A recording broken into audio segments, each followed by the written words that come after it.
Welcome to Heartbreak Chronicles. I've always known that my wife, Olivia, craves excitement in her bones. That was one of the qualities that attracted me the most when we first came together. She's funny, spontaneous, and energetic. She has a magical ability to make even the most mundane moments special. A trip to the supermarket? Suddenly, it's an adventure. A lazy Sunday at home. She always found a way to make it memorable, either by turning up the music as loud as she could and dancing around the kitchen, or dragging me on an impulsive drive just to chase the sunset. But at some point, that excitement changed. Instead of being about life's little pleasures, it's become a quest for luxury, attention, and the next great thrill.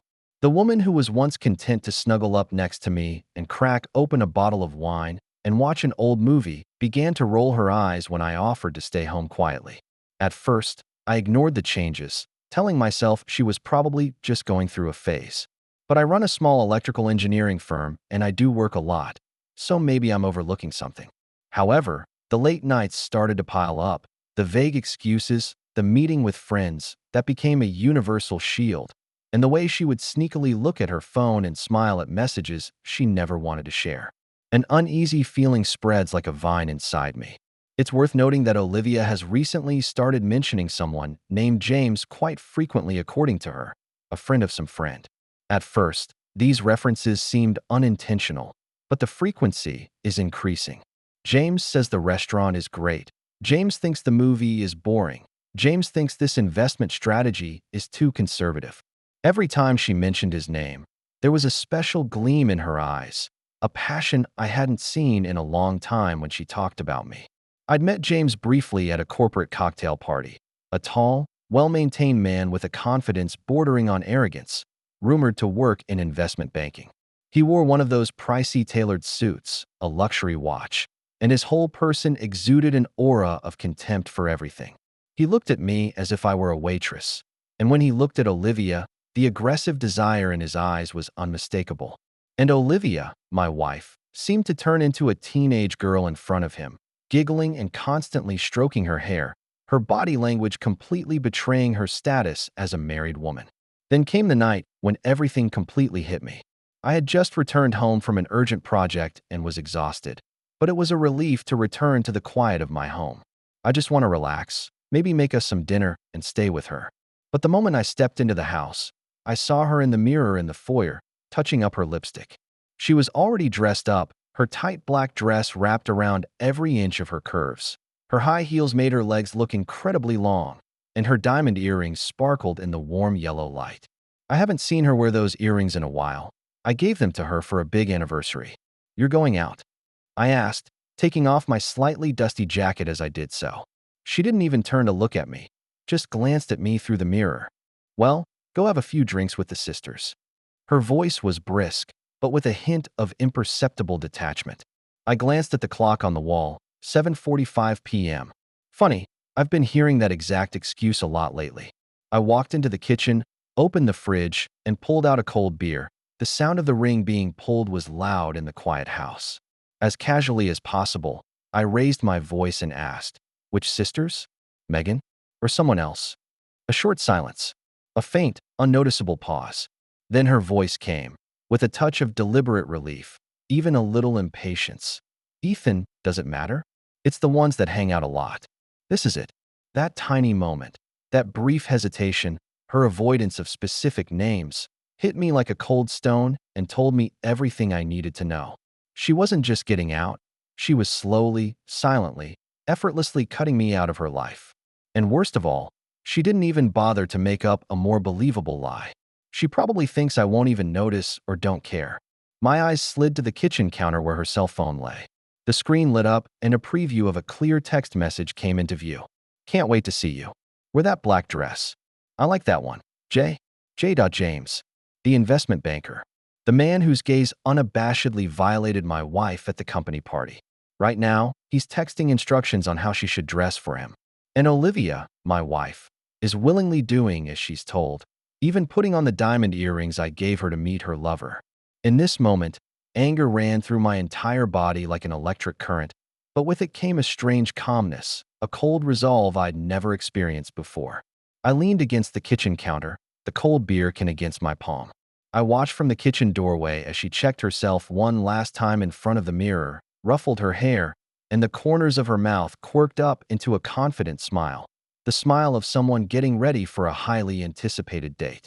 There was no guilt in her reflection, no hesitation, just a woman who had made up her mind long ago and was looking forward to the coming night. It was then that something inside me also funa, okanketelno, Russian for finally, borrowed here to express a complete determination, died. Anger churned like lava, but was covered by a layer of icy determination. I'm not going to fight and wag my finger for someone who has decided to leave. No, I'm going to make her pay for her choices. 2 weeks later, she made it official. It was a Friday evening, and I had just gotten home when she was waiting in the living room, holding a thick craft envelope. She stood in front of me with that complacent, rehearsed look on her face, as if she had spent hours in front of the mirror perfecting how she would say the words that would liberate her. There was no hesitation, no flicker of doubt. She wanted this moment to be hers, for her to be the one to take control and declare me out. Ethan, she spoke, her voice calm and almost cold. I think we both know that this relationship is no longer working tone. Shalom. I looked at her in silence and didn't say anything. My calmness seemed to surprise her a bit, but she quickly adjusted to it, perhaps seeing it as a sign of weakness.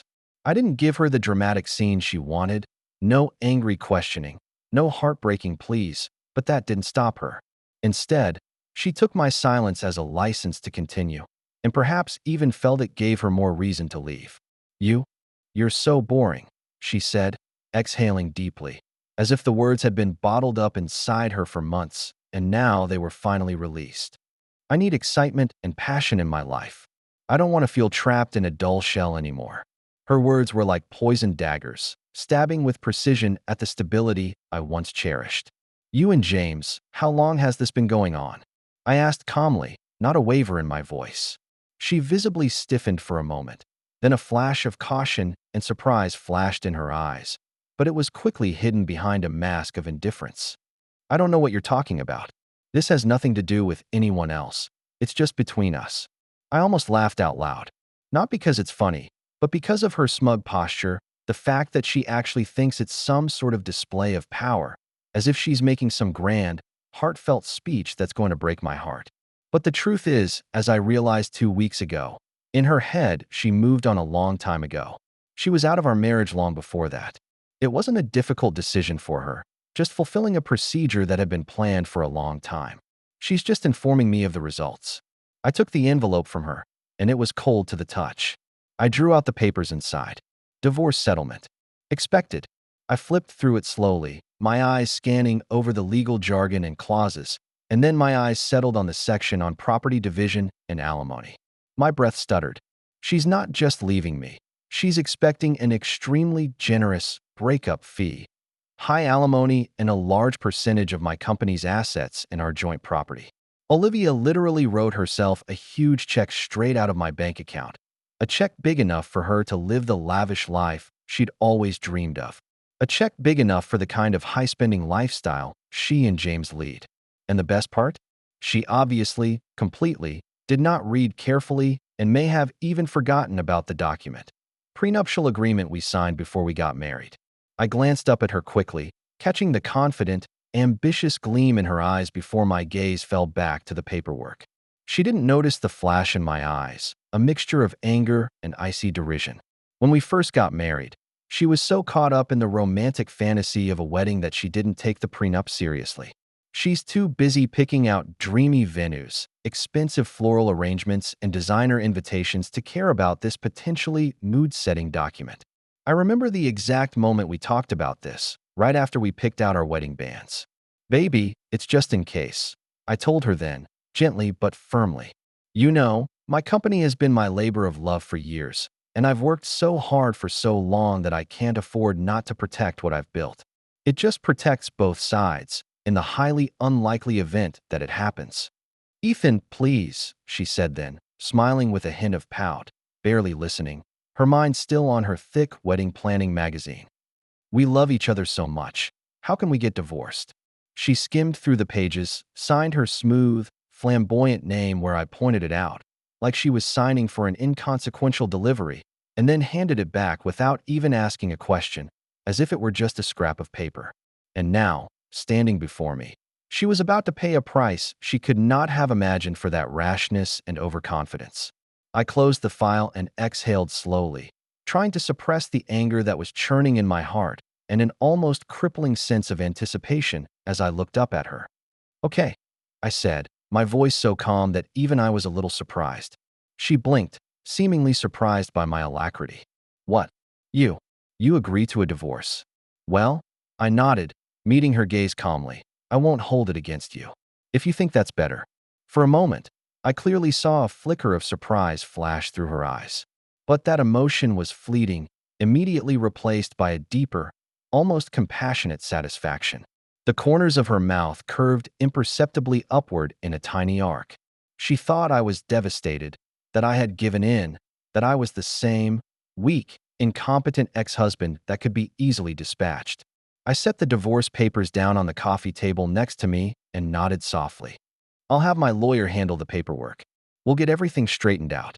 Olivia casually ruffled her well-kept hair, a gesture as if she had already begun to mentally calculate how she would squander the fortune she thought she was about to receive. She was barely listening to what I was saying.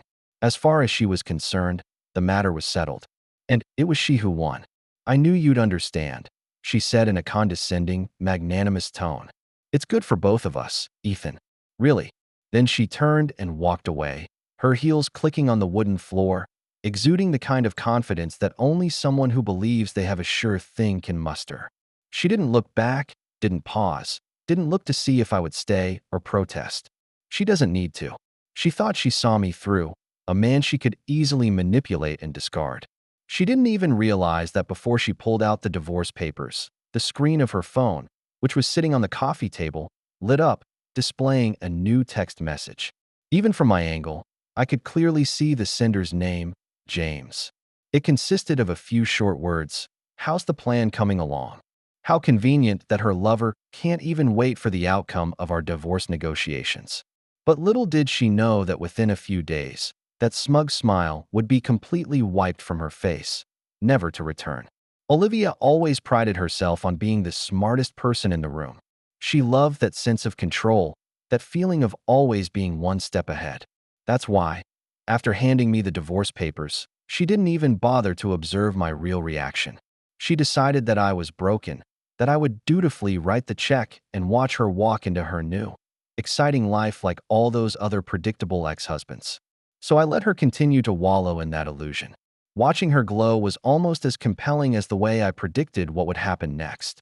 Satisfaction. 2 days later, Olivia looked practically glowing. She walks around her home with a light step and relaxed posture, like a woman who has just made the wisest financial decision of her life. That contentment is reflected in the way she walks, in the self-satisfied smile that hangs at the corners of her mouth that she thinks I haven't noticed. She didn't even bother to hide the joy of this victory. Olivia has always been one to look to her BFF, Megan, for approval. If Olivia wanted to make sure she was making the right decision, Megan was always the first one to jump in and cheer her on, filling her with the words she wanted to hear. So, not surprisingly, 2 days after she handed me the divorce papers, I overheard their phone conversation. Olivia was lounging on the couch in the living room, browsing the rentals and sales of upscale apartments on her tablet, places she'd been scouting for before she'd even gotten the money, places she'd taken for granted she could easily afford. "I should have done this a long time ago, Megan," she said into the phone, letting out a long breath as if she'd just been freed from some huge burden. Seriously, I literally wasted my best years on Ethan. With my cup of coffee in hand, I stood in the doorway of the study not far away, keeping quiet and listening with my ears perked up. Megan's voice was a little muffled through the speakers, but I could visualize her tone. That was encouraging, affirming, and completely in tune with Olivia's heart. "Lawyer says foolproof," Megan seems to be asking. "Yes," the attorney said. The agreement, by which she meant the divorce agreement she unilaterally filed, was perfectly written and fair to me. Olivia continued, sliding her finger across the tablet and flipping to the next listing, a masked smugness in her voice. "I'll be comfortable." She paused and smiled to herself. Honestly, I deserve this. What did James say? Megan's voice came through the speakers with a hint of gossipy excitement. Olivia's voice immediately became sweet, like a young girl who had just fallen in love. He can't wait to move into the new apartment with me. He said we could both finally stop hiding, and he wanted to take me to Paris to celebrate for a whole week. I gripped the coffee cup in my hand tightly, trying to suppress the anger churning in my heart. Deserved. She thinks she deserves to take half of my hard-earned wealth just because she got tired of me and fell in love with another man. I almost lost my breath laughing, but managed to hold it in. She still doesn't realize the prenuptial agreement that she forgot in the corner. And James, the arrogant investment banker, has no idea that his new girlfriend is about to lose everything. Olivia isn't just mentally squandering my money, she's already putting it into action. That entire week, I watched her completely abandon any form of restraint.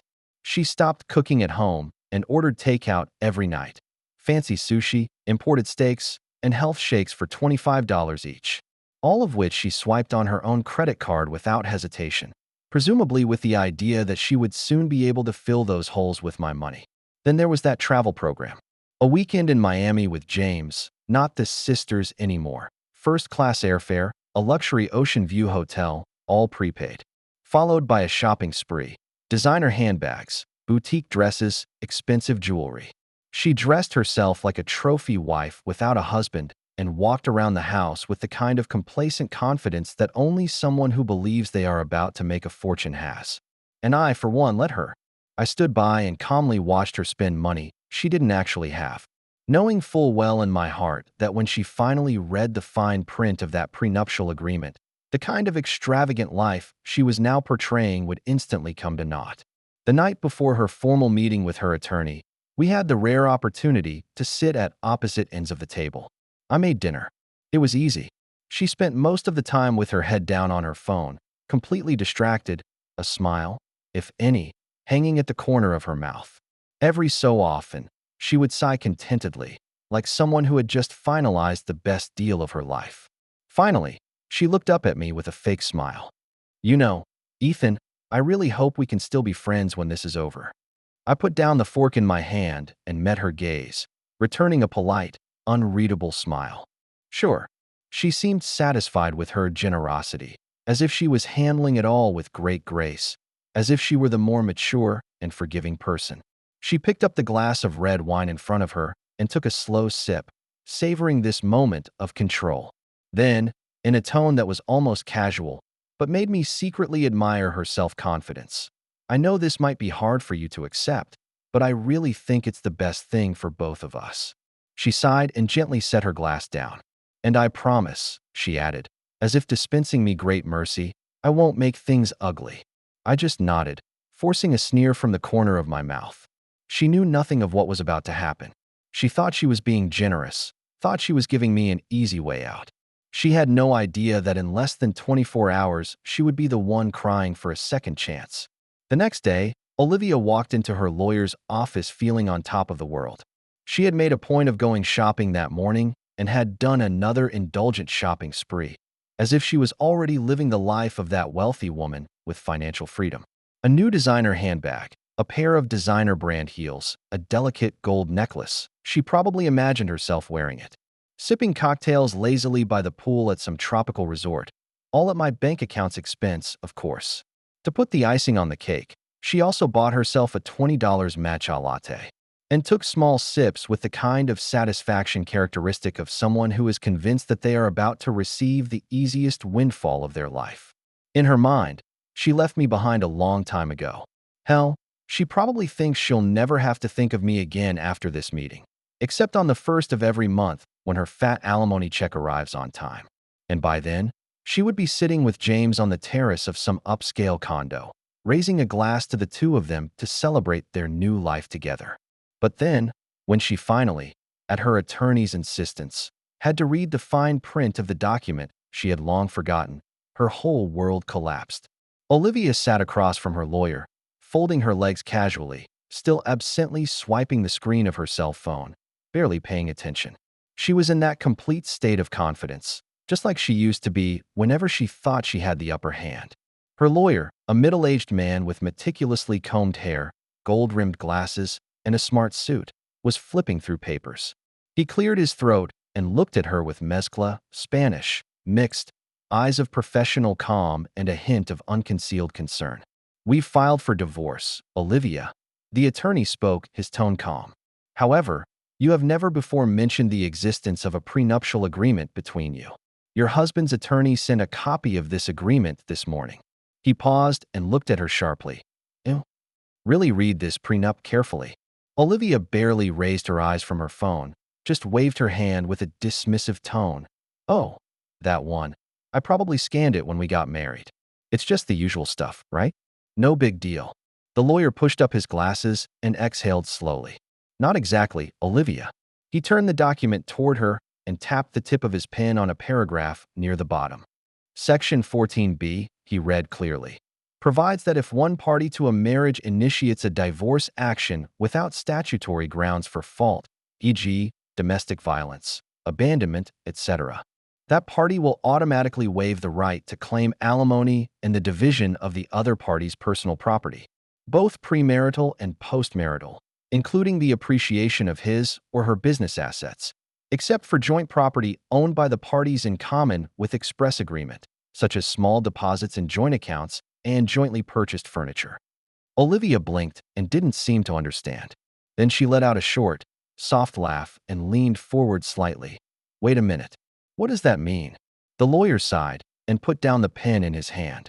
"Meaning, Olivia," he said, word for word, "that if you were the one who actively chose to end the marriage and it was based on personal reasons, such as needing stimulation, as you put it, boredom, then according to this legally binding agreement you signed, you are not entitled to alimony or to a division of the majority of Ethan's assets, including his company and major investments."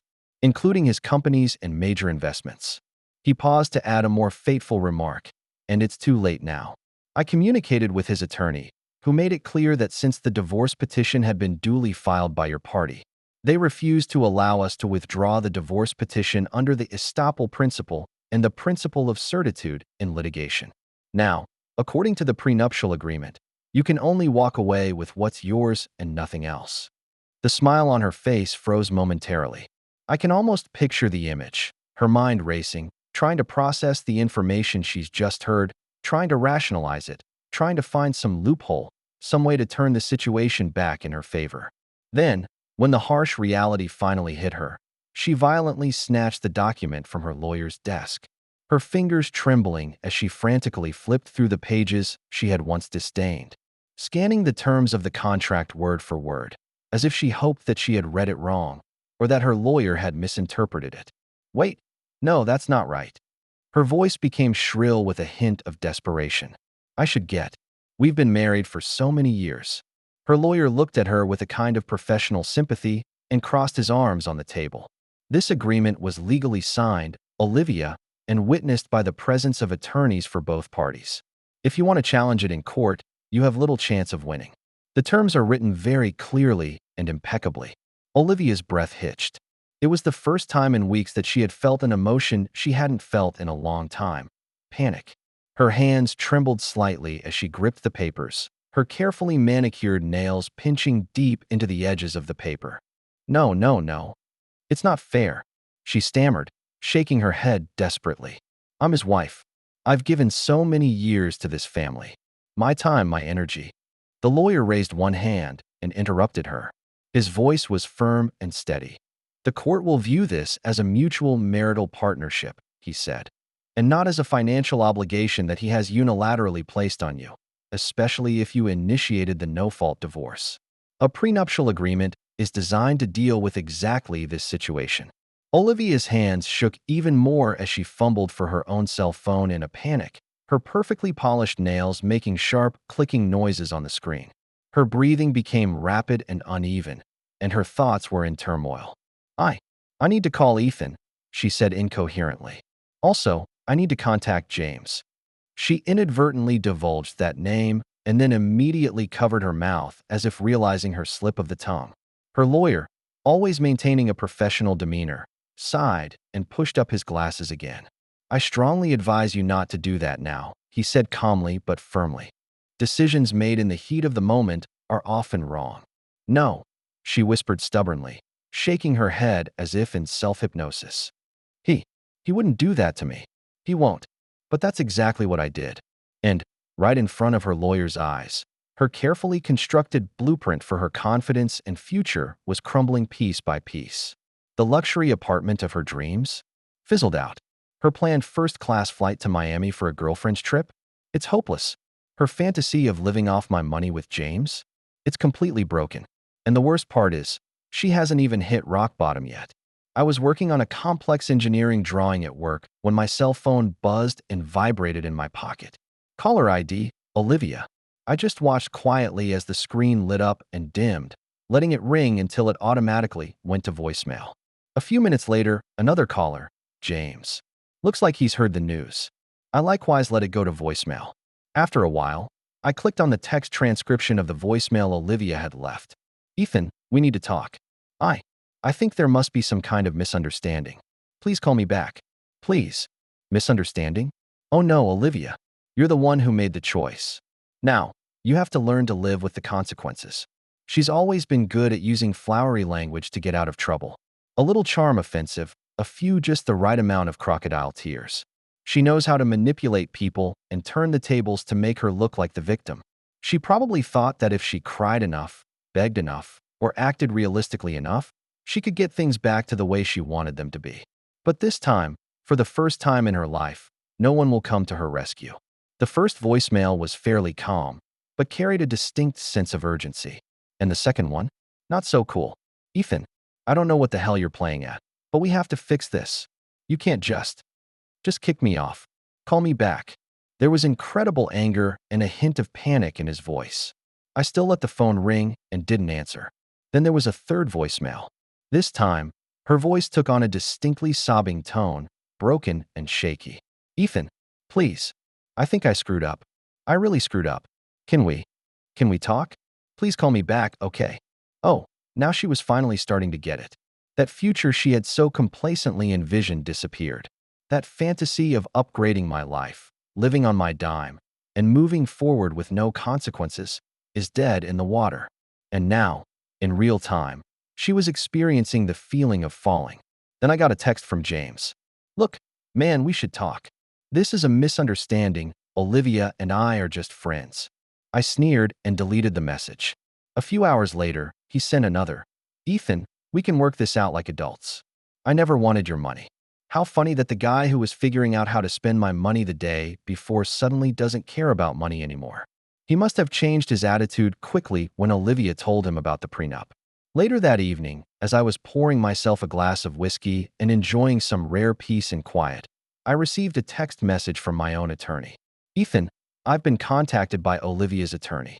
She wanted to renegotiate the terms of the divorce, claiming that modifications should be allowed under the principle of subsequent change of circumstances, rebus sic stantibus. I presume your answer is still German, no? A sneer curled the corners of my mouth as I tapped my finger quickly on the screen to reply. Absolutely not. Tell them that the enforcement of prenuptial agreements is mandatory, pactus sunt servanda. Because, here's the thing, it's not even negotiable. She signed the contract.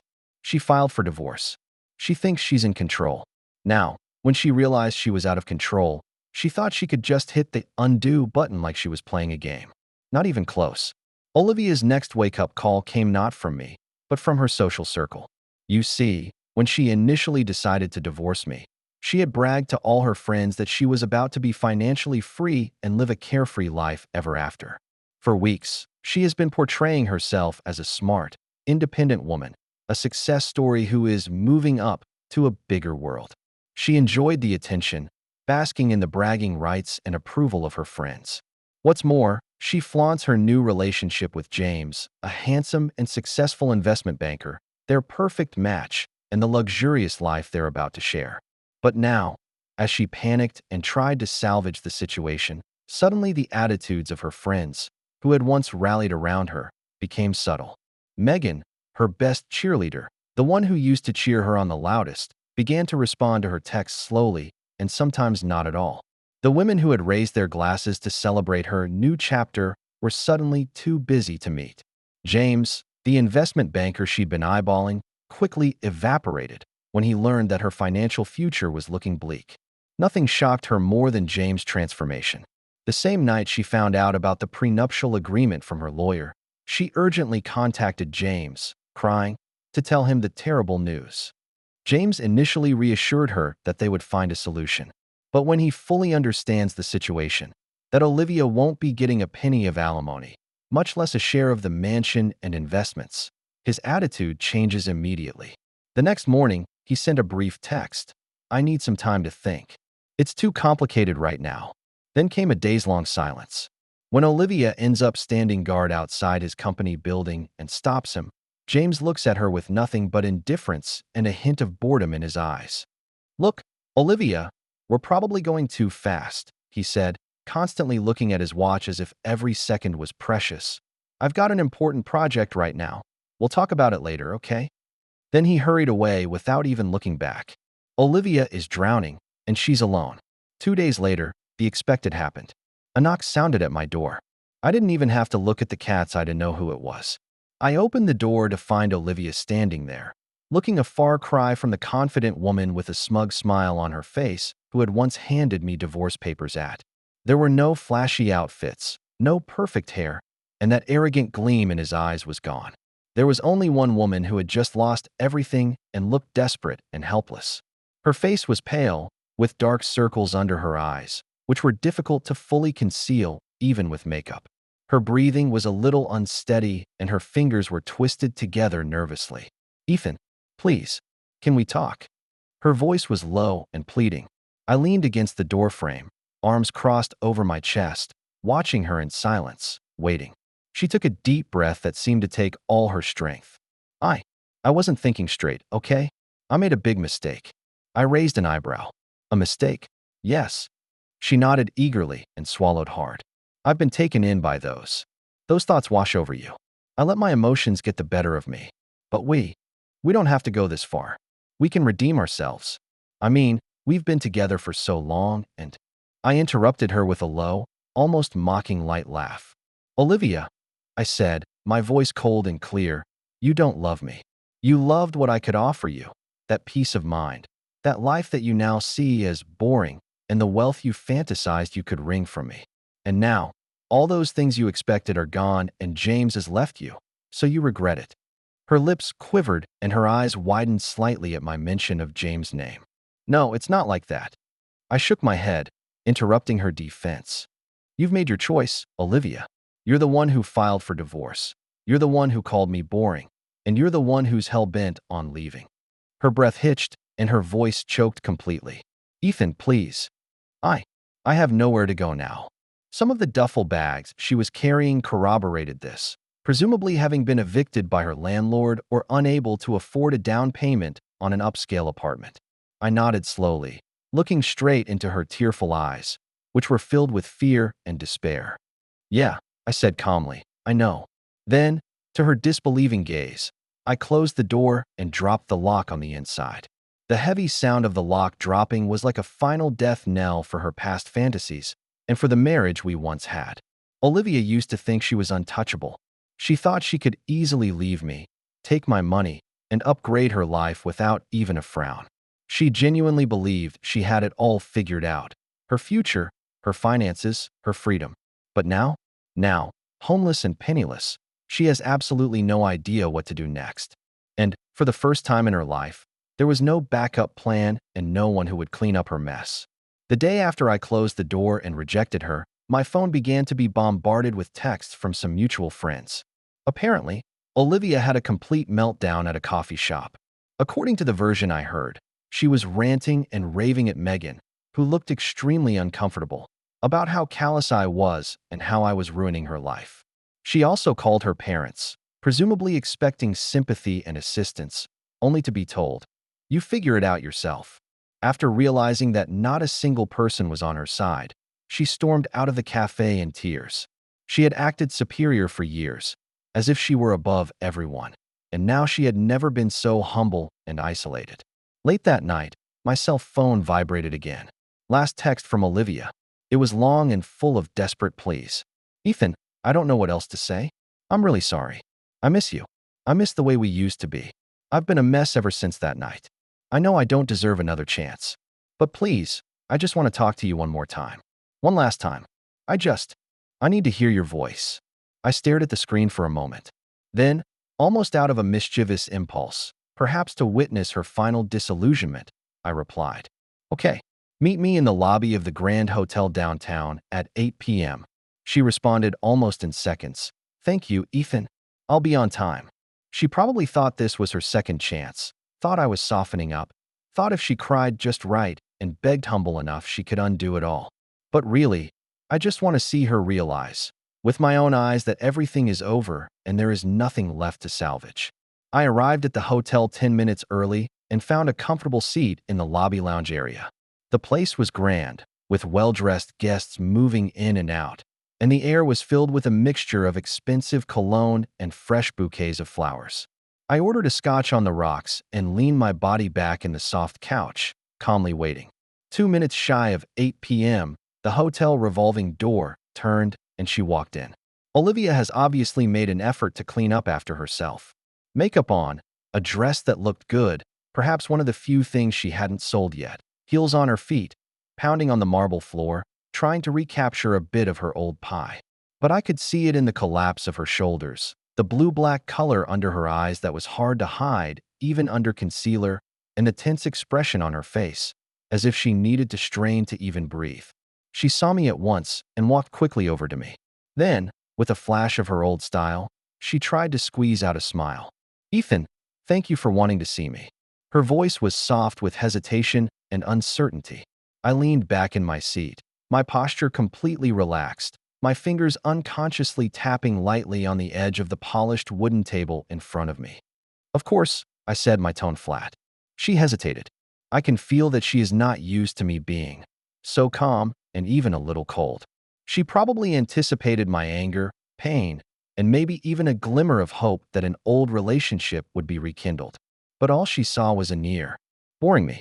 Olivia took a deep breath and settled down. Then she leaned forward slightly, her voice filled with deliberate sincerity. "Look, I made a huge mistake, okay?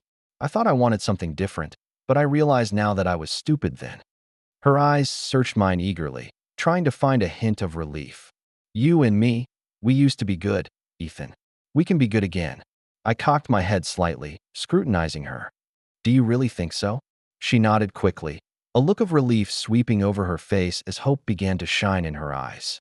"Yes, I know I hurt you, but we don't have to go this far. I don't care about the money anymore. Ethan, I swear. I just want to fix our relationship." For a moment, I just watched her in silence. Watch as she clasps her hands together like she's praying. Watching her lower lip quiver slightly. Watching her body lean forward as if closing the physical distance between us would change my answer. Then, in silence, I reached into my pocket and pulled out a folded document, gently sliding it across the desk and pushing it in front of her. Olivia frowned slightly and picks up the file with confusion. Her hand trembled a little as she unfolded the pages. Her eyes quickly scanned the words on it, and her breath stopped hard. She looked up at me incredulously, her face instantly turning pale.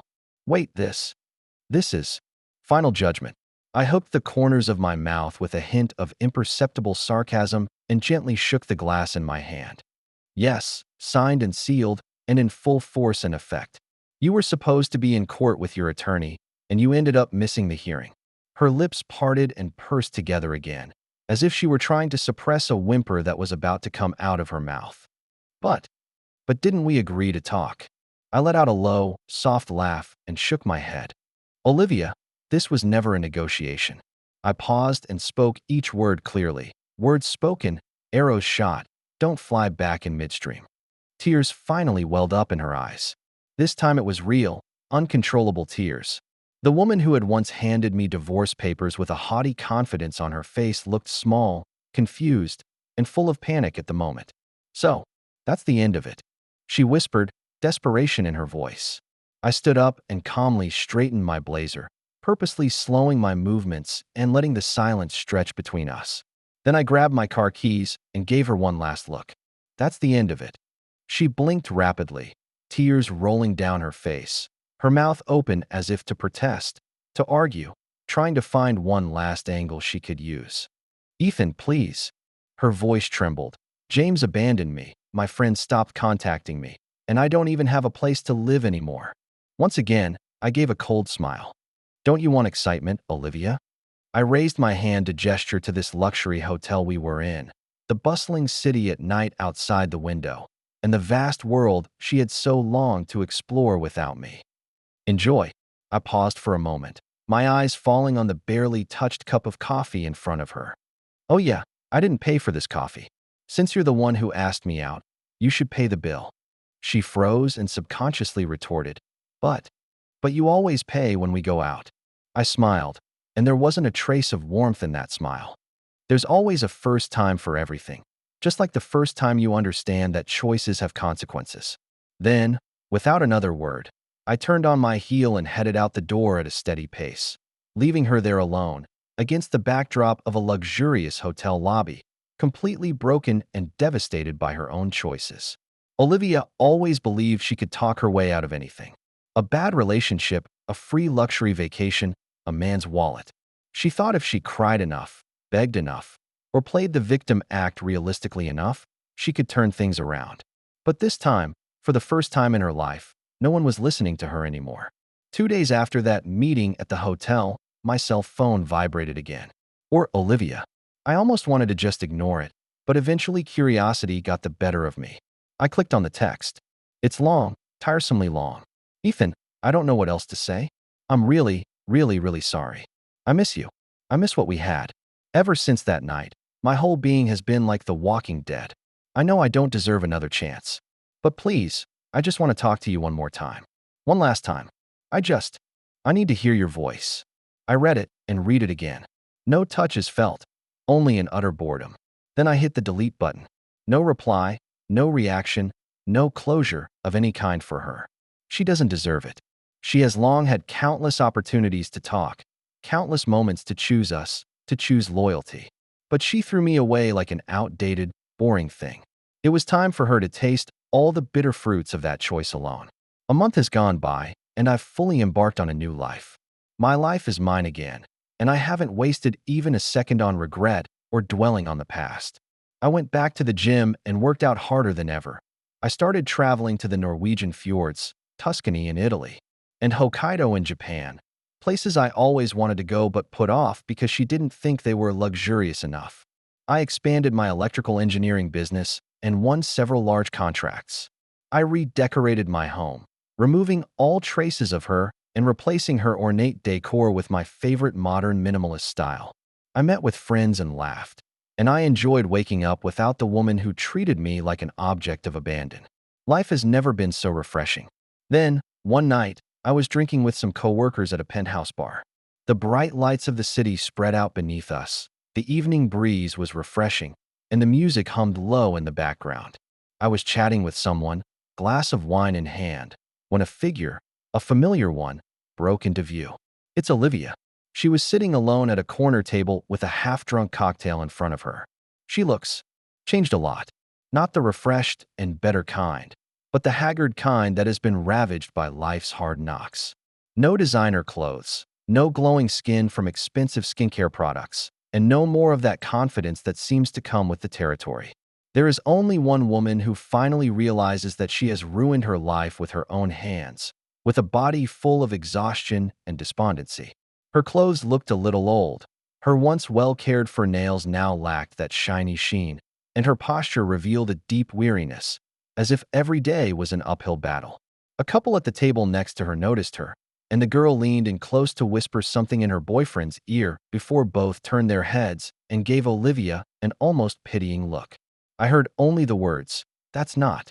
"Yeah, her and that banker." It was followed by a low snicker. It seems I'm not the only one who knows her story. In the city's upscale social circles, her fall has become a well-publicized lesson. For a moment, she looked up and our eyes met in the air. I could clearly see everything in her eyes. The surprise of recognizing me, the remorse that she couldn't hide, and the kind of pain that came with the realization that she had lost me forever. Her lips parted slightly as if she wanted to say something, Or maybe it was just a subconscious reaction. But I didn't give her a chance. I didn't even pause. I just calmly and naturally averted my eyes and continued talking to my coworker as if she was just an insignificant backdrop, a stranger I never knew. There was no nod of greeting, no more than a glance, no response given to her, not even a look of contempt. And that's the real, most complete revenge. Because Olivia lost more than money, more than material things. She lost the life she could have had, and the me who had loved her so much and was willing to build a secure future for her.